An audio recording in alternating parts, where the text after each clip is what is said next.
పదేళ్లలో మోదీ చేసిన అభివృద్ధిని ప్రజల్లోకి తీసుకెళ్తున్నామని, రాష్ట్రంలో 12 ఎంపీ స్థానాలను గెలుచుకుంటామని ధీమా వ్యక్తం చేశారు మహబూబ్ నగర్ బీజేపీ ఎంపీ అభ్యర్థి డీకే అరుణ. రంగారెడ్డి జిల్లా షాద్నగర్లో కార్యకర్తలతో సమావేశమై ఎన్నికల ప్రచారంపై దిశానిర్దేశం చేశారు డీకే అరుణ. 6 గ్యారంటీలను అమలు చేయలేక కాంగ్రెస్ పార్టీ చతికిలపడిందని ఎద్దేవా చేశారు. రైతు రుణమాఫీ లేదు, పంట నష్టపోయిన రైతులకు కనీస భరోసా ఇవ్వలేని స్థితిలో రాష్ట్ర ప్రభుత్వం ఉందన్నారు డీకే అరుణ.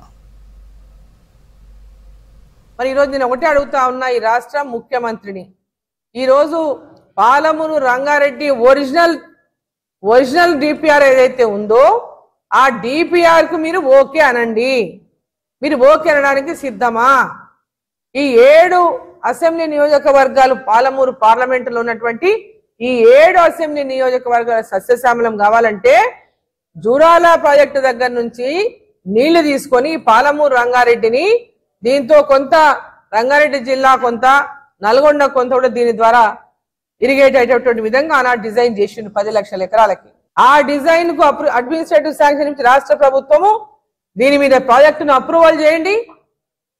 ఢిల్లీలో ఈ యొక్క ప్రాజెక్టుకు నిధులు తీసుకొచ్చేటటువంటి కార్యక్రమం కేంద్రంలో ఉన్నటువంటి మా ప్రభుత్వాన్ని నరేంద్ర మోదీ గారితో మాట్లాడి పాలమూరు యొక్క కష్టాలను కేంద్ర ప్రభుత్వానికి తెలియజేసి ఈ ప్రాంతాన్ని సస్యశ్యామలం చేసేటటువంటి బాధ్యత డీకే అరుణమ్మ తీసుకుంటుందని చెప్పి సందర్భంగా నేను తెలియజేస్తా ఉన్నా. ఎప్పుడైనా దీనికోసం మరి పార్లమెంటు ముందర పోరాటం చేసిండ్రా? కేవలం ఎన్నికలు ఉన్నాయి కాబట్టి మేము గవర్నమెంట్ లో ఉన్నాం, ఈ ఎన్నికలు నరేంద్ర మోదీ అంటున్నారు ప్రజలంతా. రేపు మహబూబ్నగర్ లో పార్లమెంటుతో పాటు ఈ తెలంగాణ రాష్ట్రంలో సీట్లన్నీ కూడా భారతీయ జనతా పార్టీ గెలవబోతున్నది కాబట్టి ఏదో ఒక మాయ మాటలు చెప్పి ప్రజలను మోసం చేసి గెలవాలని అనుకుంటే ప్రజలు ఎవరు అమాయకులు లేరు. ప్రజలు ఆల్రెడీ ఓటర్స్ డిసైడ్ అయి ఉన్నారు.